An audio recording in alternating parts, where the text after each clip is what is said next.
आजकल भाजपा के प्रवक्ताओं की नौकरियां खतरे में हैं, क्योंकि गोदी मीडिया के पत्रकार भाजपा प्रवक्ताओं की नौकरियां खाने वाले हैं। अब स्टूडियो में सिर्फ विपक्ष के प्रवक्ता को बुलाया जाएगा, सरकार की तरफ से जो दलीलें हैं वो एंकर देंगे। वैसा हो सकता है कि बीजेपी अब प्रवक्ताओं को रखने का जो खर्च है वो कम करके गोदी मीडिया के एंकरों को ही अपना प्रवक्ता चुन ले, क्योंकि जितना अच्छा बचाव प्रधानमंत्री मोदी का गोदी एंकर कर लेते हैं वैसा बीजेपी के प्रवक्ता कभी नहीं कर पाएंगे। इसलिए शायद अब हो सकता है कि स्टूडियो में बैठे एंकरों के नाम के साथ बीजेपी प्रवक्ता लिखवा दिया जाए, मतलब वो एंकरिंग भी करेंगे और बीजेपी को डिफेंड भी करेंगे। ऐसा करने से मालिक का भी फायदा होगा और गोदी पत्रकारों का भी। मालिक को प्रवक्ता रखने की जरूरत नहीं पड़ेगी और गोदी एंकर भी मालिक के लिए वफादार बनी रहेंगे। दोनों का काम एक साथ होता रहेगा। अब आप लोग सोच रहे होंगे कि हम ऐसा क्यों कह रहे हैं, तो चलिए आपको भी एक वीडियो दिखाते हैं, जिसे देखने के बाद आप लोग खुद ही समझ जाएंगे कि कैसे जिन पत्रकारों को लोकतंत्र का चौथा स्तंभ कहते हैं वो कैसे उस स्तंभ को बर्बाद कर रहे हैं। ओके, शहजाद पूनावाला आ चुके हैं, अब जवाब दीजिए। अरे आप तो डिफेंड कर ही चुकी है, उनकी क्या जरूरत है? नहीं, मैं तो करूंगी। सुनिए, ताल ठोक कर करूंगी देश के प्रधानमंत्री को डिफेंड। कोई माई का लाल मुझे रोक नहीं सकता है, ठीक है? मैं सुनिए, अमीर जामई मैं तो कह रही हूँ, माशाअल्लाह कह रही हूँ, एकदम ताल ठोक के कह रही हूँ। देश का प्रधानमंत्री अच्छा काम करेगा तो मैं उसके साथ खड़ी रहूंगी। कोई अमित जमाई मुझे रोक नहीं सकेगा। अमित जमाई आप रहिए जिसके साथ आपको रहना है। Shehzad Poonawalla on screen. इस वीडियो में बीजेपी की चाटुकारिता करने में नंबर 1 पत्रकार रूबिका लियाकत दिख रही हैं, जो कि विपक्ष के लोगों पर जिस तरह से कार्रवाई हो रही है उन सब चीजों को लेकर डिबेट कर रही थी, बहस कर रही थी।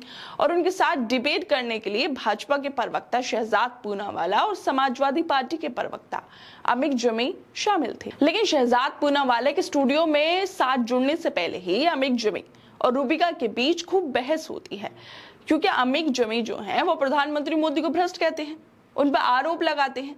लेकिन ये बात रूबिका दीदी को बुरी लग जाती है कि वो शहजाद के इस डिबेट में जुड़ने से पहले ही खुद बीजेपी के प्रवक्ता बन जाती हैं, खुद बोलने लगती हैं कि मेरे प्रधानमंत्री को कुछ मत कहिए।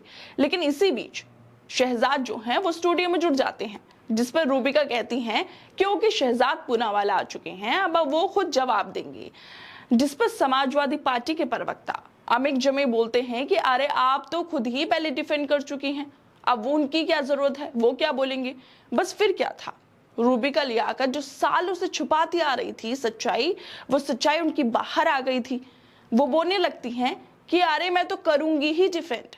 सुनिए, ताल ठोक के करूंगी प्रधानमंत्री मोदी को डिफेंड, कोई माई का लाल मुझे रोक नहीं सकता। मतलब जो सच्चाई रूबिका ने 10 सालों से छुपा कर रखी थी, आज वो खुद ही उसको बोलने लगी हैं। हमारे देश के निष्पक्ष पत्रकार जो खुद को बोलती रहती हैं, लेकिन उनका भांडाफोड़ उन्होंने खुद ही कर लिया है। अब ये मैडम ताल ठोककर पत्रकारिता के नाम पर भाजपा की दलाली कर रही हैं, कह रही हैं कि कोई माई का लाल मुझे प्रधानमंत्री मोदी को डिफेंड करने से नहीं रोक सकता है। वैसे रूबिका को यहाँ पर यह बोलना चाहिए था कि कोई माई का लाल मुझे प्रधानमंत्री मोदी की चापलूसी करने से नहीं रोक सकता है। क्या आपको लगता है कि ऐसे पत्रकार आम जनता की तरफ से सरकार से सवाल पूछने का साहस रखते होंगे? रूबिका ने कभी ये तो नहीं कहा कि ताल ठोक के सरकार से सवाल करूंगी, मैं ताल ठोक के सरकार से मणिपुर पहलवान बेटियां बीजेपी के आरोपी नेताओं पर सवाल करूंगी। ये सब इसलिए नहीं कहा क्योंकि अगर ऐसा कह दिया होता रूबिका जी ने तो अगले ही दिन उन्हें भी सड़क पर पकोड़े बेचने पड़ जाते। वैसे जब कभी इतिहास लिखा जाएगा तो उसमें गोदी मीडिया का नाम भी स्वर्ण अक्षरों में जरूर लिखा जाएगा कि जब देश में गरीबी, भुखमरी, बेरोजगार, अपराध, तानाशाही चरम सीमा पर थी, तब गोदी मीडिया सरकार की गुलामी कर रहा था।